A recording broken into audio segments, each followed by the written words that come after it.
I always thought I knew my family. I thought we didn't have secrets. Until last Tuesday. It started with a simple phone call about my grandson's birthday, but the silence on the other end of the line told me everything I wasn't supposed to know. You see, in this life, people only tell you the truth when they have nothing left to lose. Today I'm sharing 3 stories that remind us blood isn't always thicker than water, and sometimes the people closest to you are the ones you know the least. They say blood is thicker than water.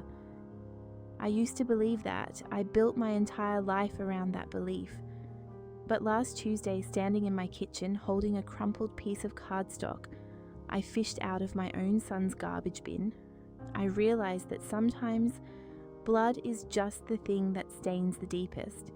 I wasn't supposed to see the invitation. It was beautiful, creamy paper, gold foil lettering. The wedding of David and Jessica. October 14th. My heart actually flooded. My baby boy was getting married. For a second, I forgot where I found it. I forgot that he hadn't told me. I just felt that rush of a mother's love. Then my eyes drifted to the bottom of the card, to the fine print. The part that wasn't in gold foil, the part that stopped my heart cold. It said, to ensure a joyous and conflict-free day, this will be a chosen family celebration. We respectfully ask that biological relations not listed on the approved guest list do not attend. I read it 3 times. Biological relations. That was me. I wasn't his mother anymore. I was a biological relation, and I was banned. But if you think that's the worst part of this story, honey, you haven't heard anything yet, because I didn't just take that invitation. I went to find out why, and the answer, it nearly killed me. You have to understand something about David and me. It was just us. His father passed when David was 4. I didn't have time to grieve. I had a mortgage to pay and a little boy who asked why Daddy wasn't coming home for dinner.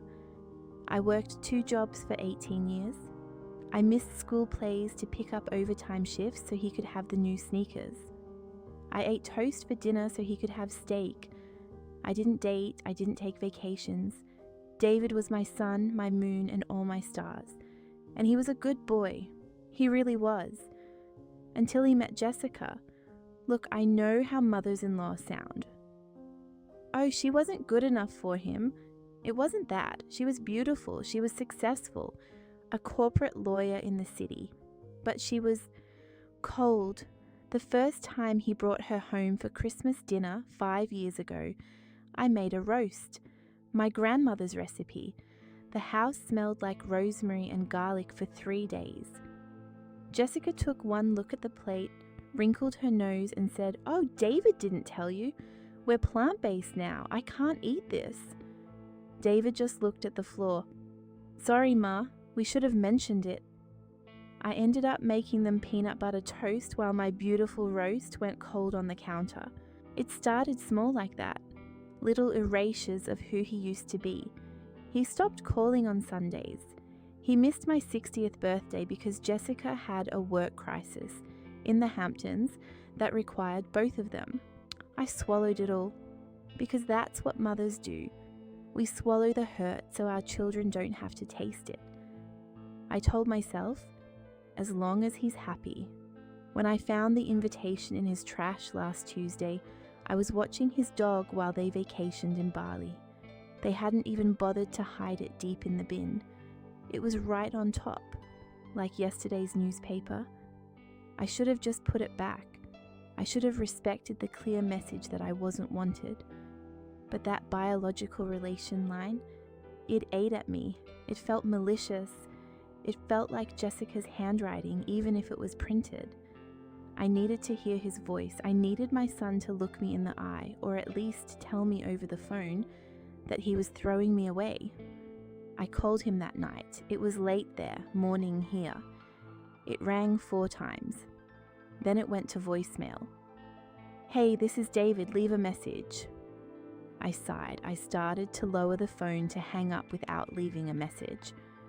But then, The recording beeped. And then the call connected. He must have fumbled the phone. He must have hit accept instead of ignore and then shoved the phone into his pocket or face down on a table.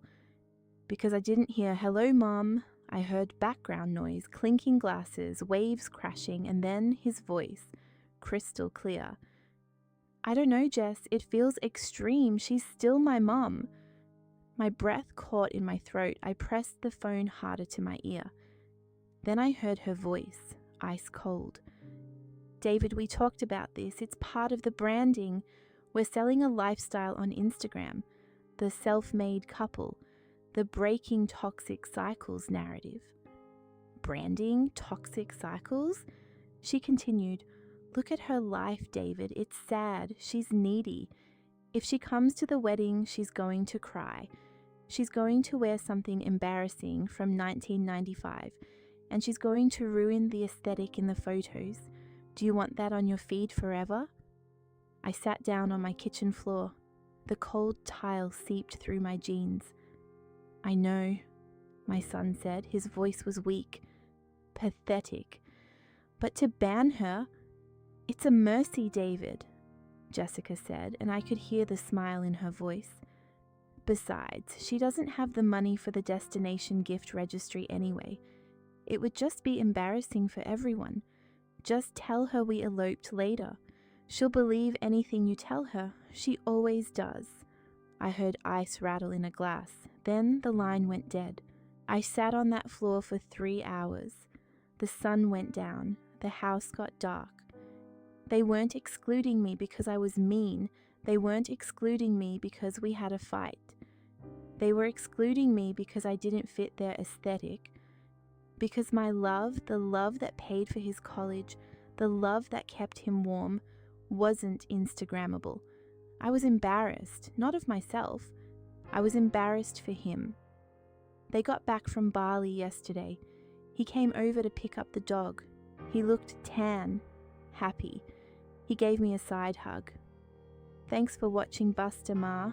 You're a lifesaver." He started heading for the door, like I was just the help. "David," I said. My voice was quieter than I expected. He turned around, car keys jingling. "Yeah, Ma. I gotta run. Jessica has a spin class." I walked over to the counter and picked up the creamy gold-foiled card. I held it out to him. His tan faded instantly. He looked pale grey. "Where did you get that?" he whispered. "The garbage," I said. "Where you put me."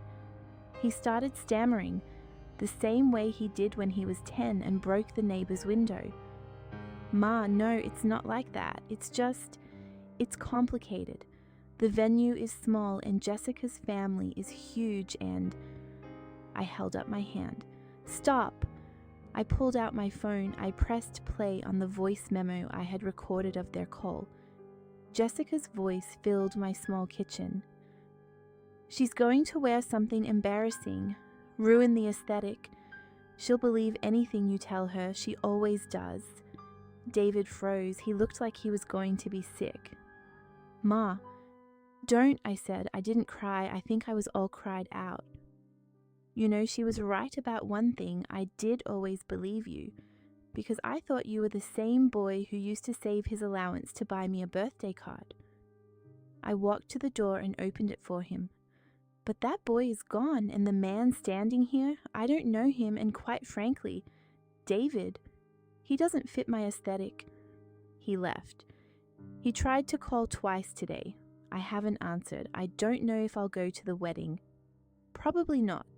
I have an old dress from 1995 that I need to try on, and maybe take myself out to a dinner where I don't have to eat peanut butter toast for anyone. I learned something this week. You can give someone everything you have, every piece of your soul, for 30 years. But you cannot love someone into respecting you. That's something they have to do on their own. And if being a mother means being a doormat, then maybe I'm ready to retire.